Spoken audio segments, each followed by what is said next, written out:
Uh, I don't know if you got the same that that it is recorded. So I said we are going to talk about the rules for the poor class, not only about Clare's rule. Clare's rule is important, but it's not the only one. And we start with in the beginning.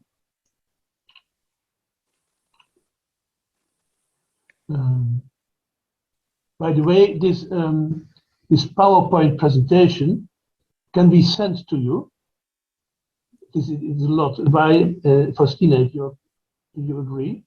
You will have to do it. Yes? Okay. So then you may make notes, but you can find all the important things on the presentation. What are we going to do? I was asked by the class of Galway if I could bring them up to date on new research and developments in the understandings of the early history of the order. And the background of that was that Sister Faustina helped me, without intending to help me, by a tremendous discovery of a letter by Pope Innocent IV called Recto Assumpto Tramite. It was a letter that had vanished. People knew that it had existed because there was written about it, but nobody knew what was in it. Until Sister Faustina simply said, I have an English translation, and could it be the same? And it was. It was so, she helped me in one of the big riddles, you will see that later, one of the big riddles in the history of the rules. The rule of Pope Innocent IV was a failure, a fabulous failure, as one French scholar said, but nobody knew exactly what had happened. And this letter was a tremendous support, help in understanding that. We will come to that in a few weeks. So this was the request by the Galway sisters. And my reaction was, after some thought, well, that's a good idea, but then I do it in my own way. I will concentrate on the rules because I have been studying on the rules. And I had recently, before that, at last found a solution for one of the things that will reveal to you today what is the prehistory of the privilege of poverty of Clare of 1228. So that I will tell today about that. So I try to make a bit understandable story of the 6 rules, and we start with the beginning. We start with the first rule, but before the first rule, I will give some general outline. We talk about 6 rules, 5 aspects, 4 participants, and 3 I've forgotten. When I was ready with this part, it looked quite nice. 6 rules.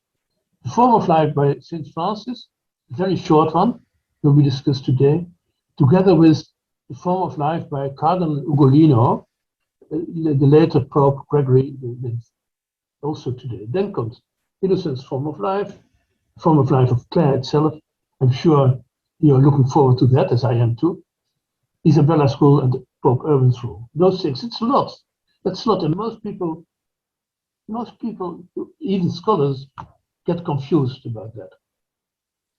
Especially after Clare's rule, 1252, 53, there are 2 or 3 rules coming. Isabella's rule in 2 reductions, Pope Urban's rule, and I'm sure that the majority of the class and even the majority of the scholars have never bothered about those rules. But we will see. If we study these rules, or if we study the early history of the poor class, then you see quite quickly that there are different approaches, and you can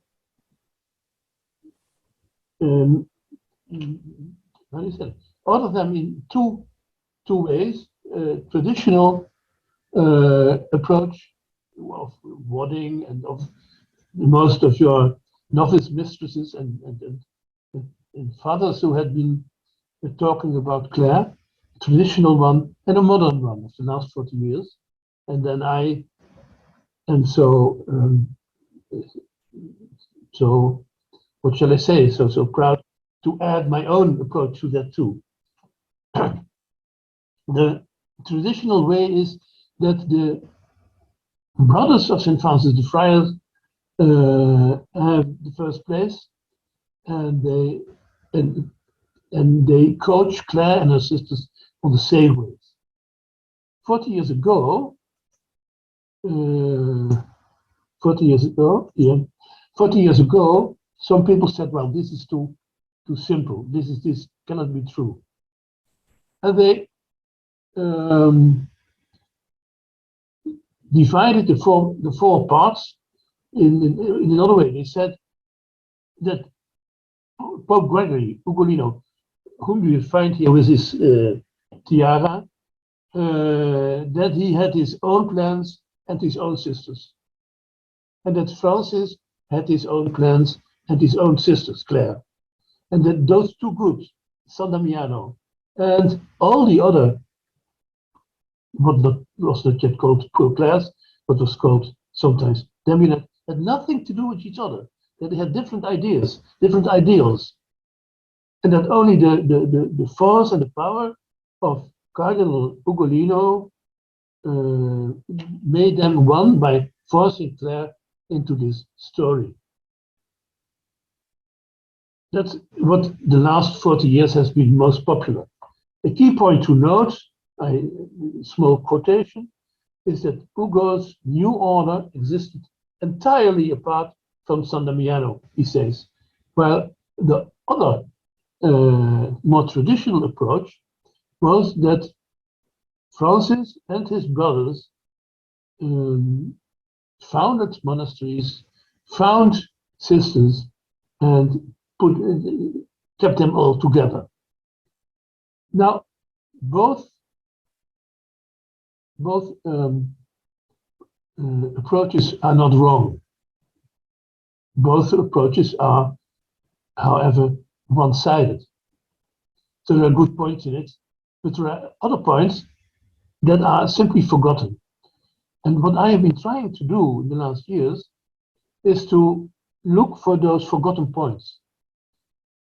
And quite early when I started, I found out, without intending, but simply by researching, that if you concentrated on the other sisters, it's not the sisters in San Damiano, but the sisters in Siena and Lucca and Florence and Perugia and Reims and Barcelona and so on and so forth, that you found new documents. And that these documents helped and also shed new light on Clare and San Damiano. So that is what I've been doing, and what I can tell you in a short time, you will hear this afternoon and the coming afternoons. So my approach is quite simple. There are no fixed rules, because people can learn from their experiences. One of the things I disliked about both the traditional approach and the modern approach is that they thought that St. Francis wanted one thing and Clare wanted one thing, and they continue their life without getting new ideas. So without learning from their experiences. Well, one of the things I hope to do in my life is learning from my experiences. And I think if you look at Clare, if you look at St. Francis and their life, and of course Clare's life was longer than that of St. Francis, so she had more opportunity to learn than she did. And it's a joy to see it in that way. So I say there are no fixed rules, because people can learn from their experiences even when they are old and change accordingly.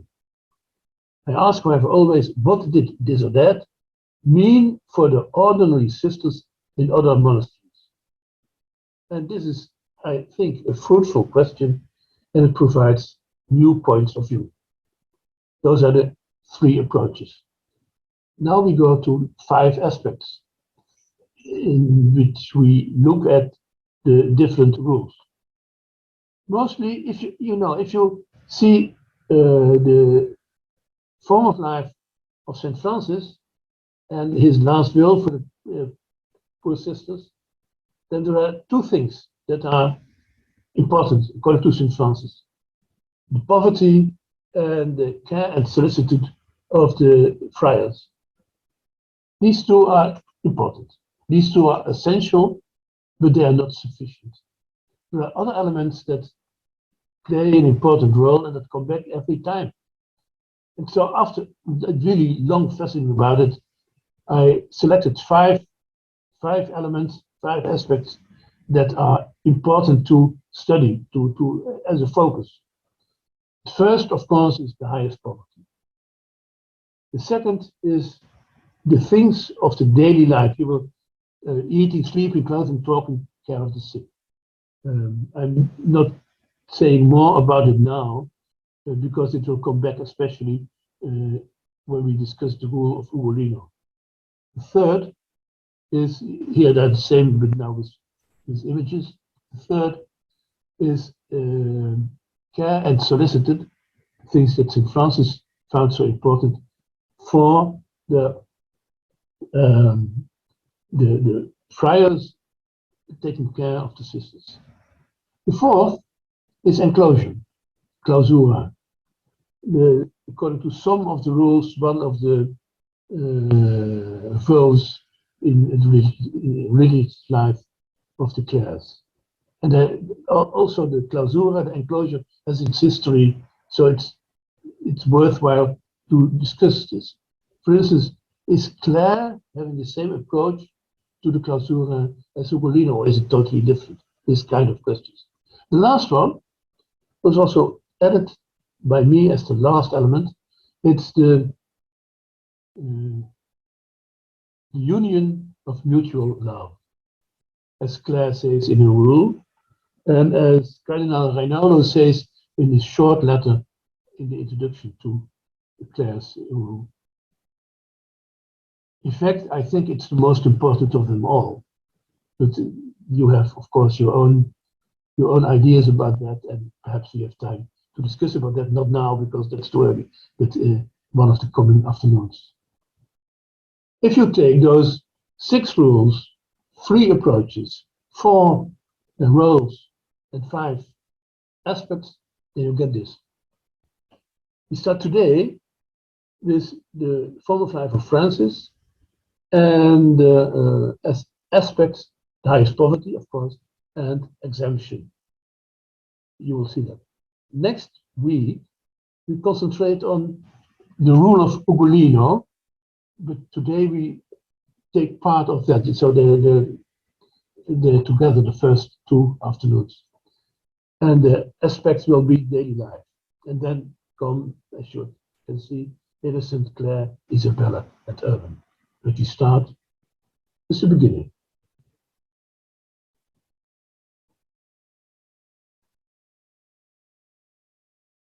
You know the story of Clare. You know the story of the bishop at Palm Branch. You know the flight in the night. You know Francis cutting her hair. The San Paolo delle Abbadesse, the Benedictine monastery where she fled to, and then Sant'Angelo di Panzo, where Agnes came, and finally San Damiano. That's the story you know, the tonsure of Clare and so on. This, what you know much less, what I also know much less, is that at the same time other people came, other girls and women, or as they said, virgins and widows. They started living together in other places in Umbria, Tuscany, and part of North Italy too. Quite unexpectedly for different cardinals, prelates, bishops. And they wanted to live poor. And they wanted to live together, although a number of them had came from high circles.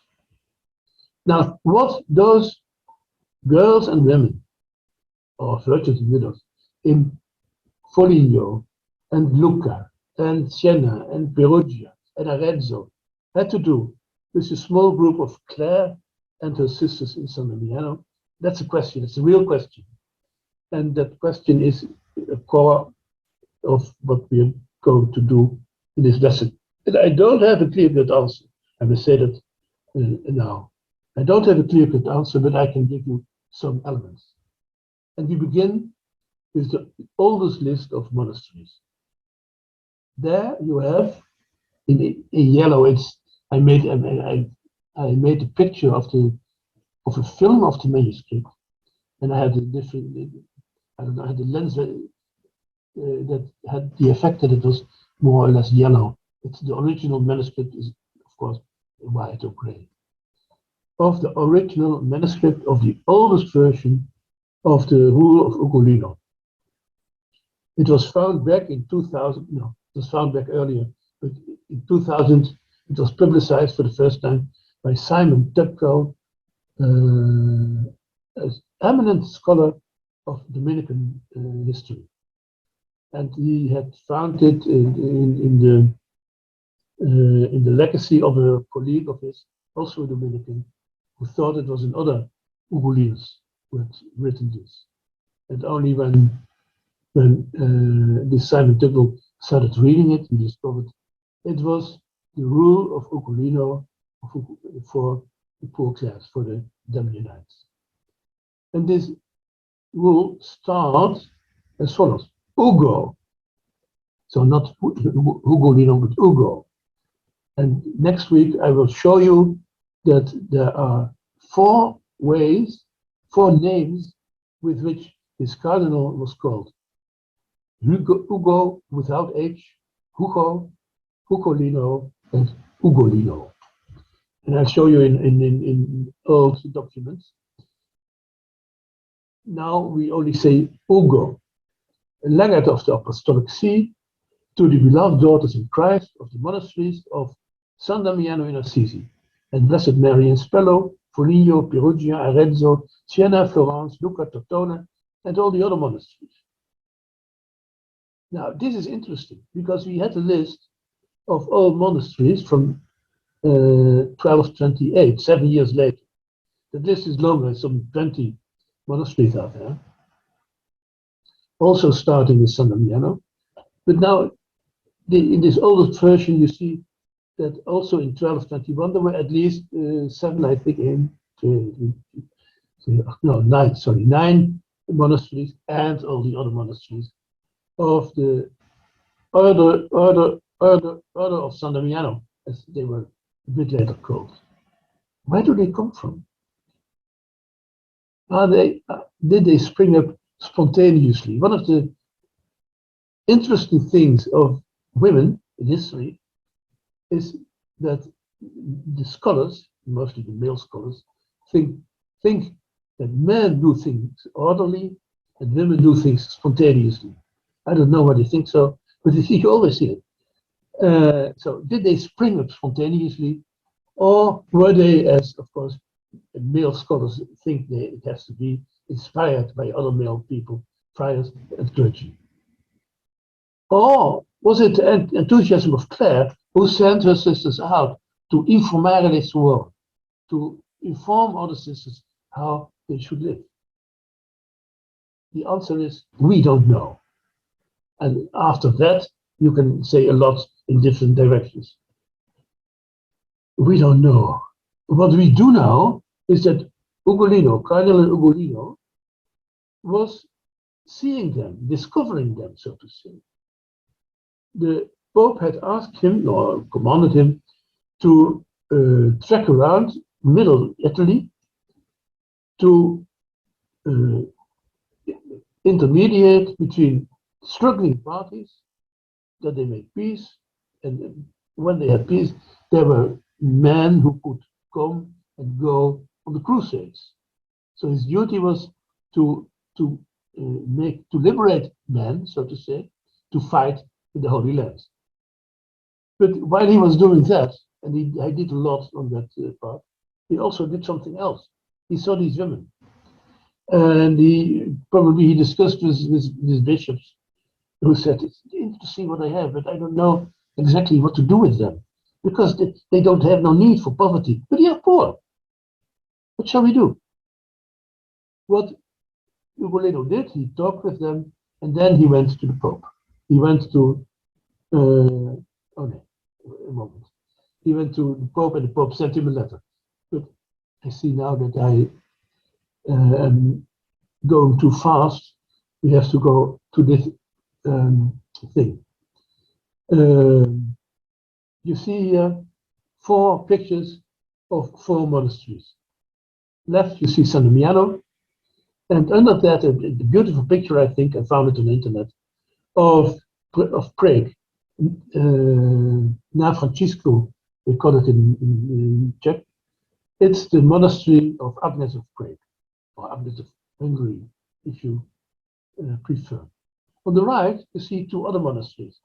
On top, it's the first house of the Clares of Spello. In Spello, that's also a very old monastery. At the end of the 13th century, they came to the city, to the village of Spello, because that was safer. But this is the oldest one. And under that, you see what most people in Perugia will call the hospital of Perugia, Monteluco. You see the old monastery of the poor class in Perugia. You know, they live now close by in Sant'Emilio, but it was originally in Monteluco that they lived. And also Monteluco is really a very old monastery of Damianite sisters. Now, the prevailing idea among scholars is that there are 2 different groups, and never the twain shall meet. On the left, to put it like that, San Damiano belongs to St. Francis and his brothers, and these sisters love poverty. After Francis' death in 1226, the cardinal tried successfully to incorporate San Damiano and to mold Clare as head of his order. The price, so to say, he paid was the privilege of poverty of 1229. So he wanted, if you put it in another way, he kidnapped Clare from St. Francis, and he made her, so to say, head of his own order. Because he thought, if they have a woman like Clare, we have a clear head, and we have something that is attractive to other people, to other women. So that's on the left side. On the right side, you have the others. The other monasteries are founded or brought together by Cardinal Ugolino, independently of San Damiano or Clare. Ugolino's constitutions, between brackets, because I think that the word is wrong, have between quotation marks, have a Benedictine spirituality, no love of poverty, and no friars as chaplains. The nuns are strictly enclosed. This is, of course, I make it even a bit sharper than people say to make it clear. This is the prevailing idea about the beginnings of the Order of St. Clare, or the Order of San Damiano. With this clear-cut distinction, it is very easy for scholars to study the history of the Clares, because they can leave alone the right side. It's not really Clare, it's Ugolino. They only have to study the left side, San Damiano, Prague, and some other cities. Because they do not study, at least not enough, the right side, they miss a lot of discoveries. And I'm very happy that I can find some of those things, because it helps us. You can see that later. It is, I think, impossible to make a sharp distinction between the monasteries of Ugolino and the monasteries of Francis or Clare of the brothers, with the clear exception of Assisi and Prague. That's true, that is really so. But there are really many old monasteries as Spello and Perugia that are, Perugia is a clear example. Perugia received the privilege of poverty shortly after San Damiano. So they had they could not be forced to accept possessions. Shortly after that, Ugolino, the Pope, now Gregory,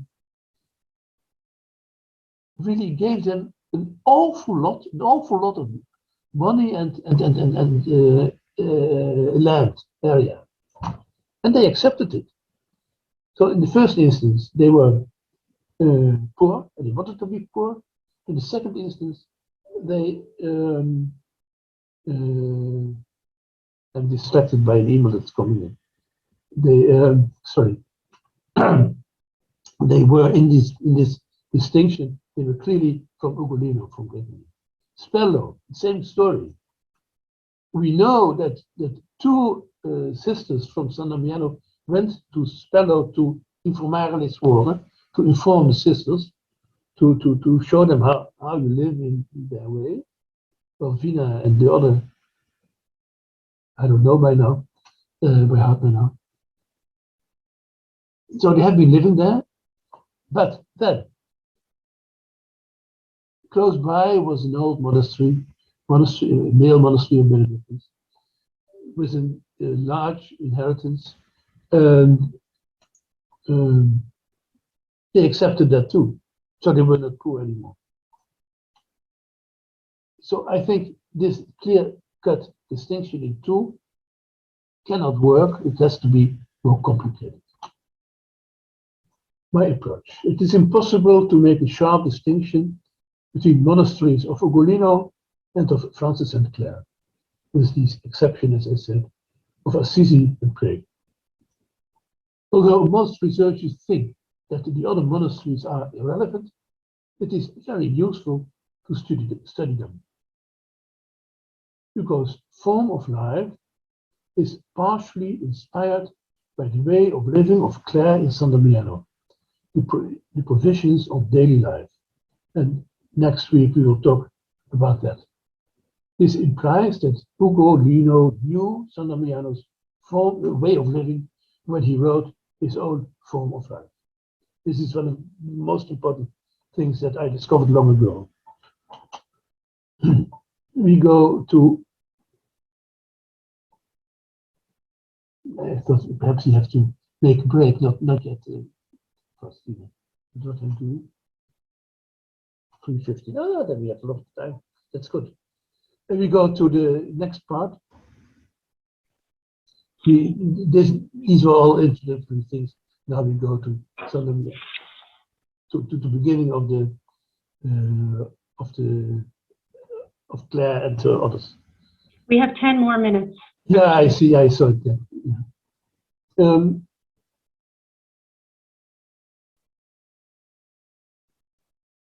Did you ever question how Clare was tonsured? I'm looking at the picture. You know, there are really, this is one of the things that nobody ever in scholarly literature asks, and you know perhaps that there are two ways that you can think of. This one is with scissors. The long hair of a young girl are cut short by scissors. That's one way. The other way is what I might say is the traditional male way. On 5 points of the head and in the center, a short part is cut off. And of course, the 4 is the sign of the cross. And this discussion in the literature is St. Francis was authorized to tonsure Clare.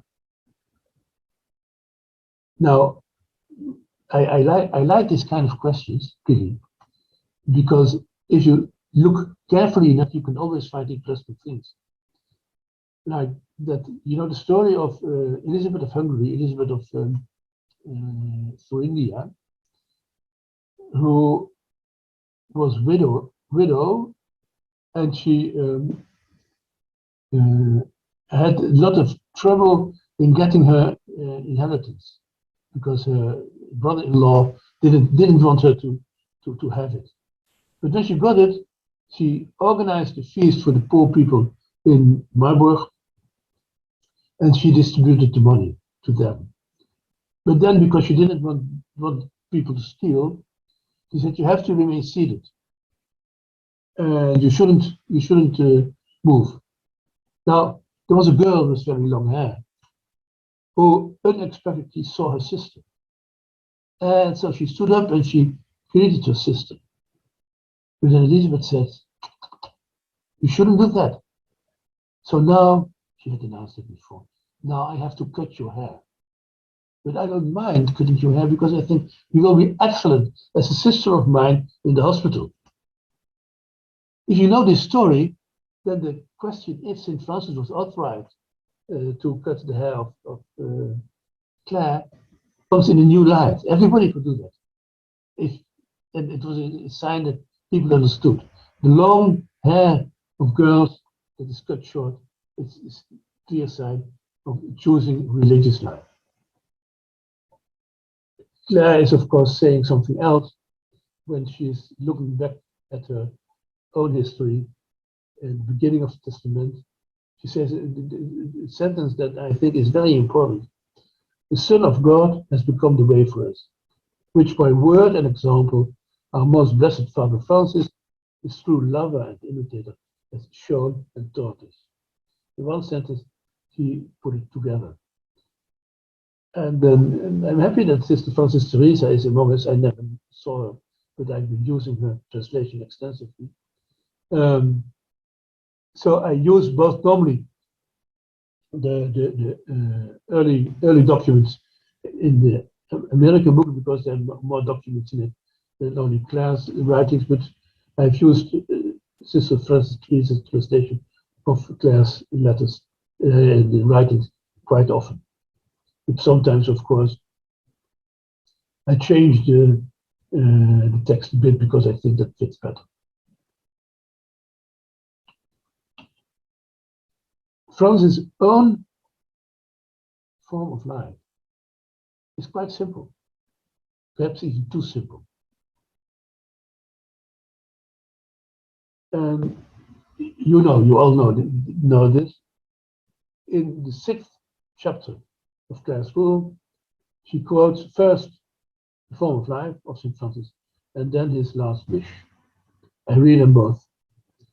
Because by divine inspiration, you have made yourselves daughters and handmaids of the Most High, Most Exalted King, the Heavenly Father, and have taken the Holy Spirit as your spouse, choosing to live according to the perfection of the Holy Gospel. I resolve and promise for myself and for my brothers always to have the same loving care and special solicitude for you as for them. They have these two words, care and solicitude, that I will use quite often. But is it a form of life? What does it say about the way the sisters have to live? Nothing at all. It says something about what the brothers ought to do and about what the sisters want to do, not what they have to do, but want to do. So, the logical question, is this a form of life in the same way as other forms of life out there? And is it complete? So we're happy that we have a bit more. The last wish. I, little brother Francis, wish to follow the life and poverty of our most high Lord Jesus Christ and of his most holy mother, and to persevere in this until the end. And I ask you, my ladies, and I give you my advice, that you live always in this most holy life and poverty.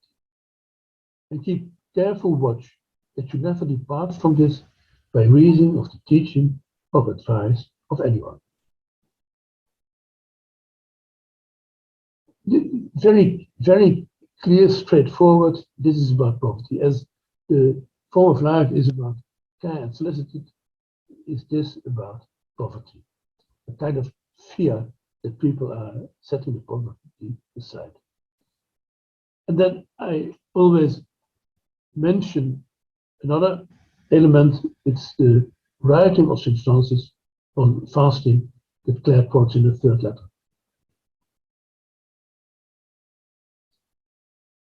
If you look at this form of life, then you can summarize it quite simply. There are two things important. It's the poverty and the close relation between friars and the sisters, Clare and citizens. Now I announced in the question that yeah, I know, Faustina, I will make a break in a few minutes after this is over. There are two questions that have to be put. The first is the text that Clare quotes complete? And the second is, what belongs to the oldest practices in San Damiano? In fact, that is what you want to know most, the form of life of Clare in the beginning. And I must say, quite honestly, we don't know. We can think about things, but we don't know if we are right in saying so. Some scholars say that St. Francis encapsulated everything in these short words. And I like the idea, but I don't believe it. I really like the idea. And you can make really beautiful sermons out of it. But I always hope that St. Francis is more practical than this. Clare was more practical, I'm sure. And her third letter shows that Francis has given more instructions than that. Another example, Clare does not write that the sisters go barefoot. She only says that the sisters who go outside wear shoes. And by implication, it means it's not normal to wear shoes. Because the Ugolino's rule and the later rule for the brothers say exactly the same, both indirectly. We must conclude that the first sisters were unshod and that this belongs to the oldest tradition. But it takes a lot of fuss before you're there. Now, dear sisters, we make a break of 15 minutes, I think, Faustina. 15 minutes. And so take a walk a bit, talk a bit. Oh, no, we were going to have some discussion now, actually. Oh, you're right. Okay. Right. Yeah. So if you can come out of the screen share and if you can stop sharing your screen.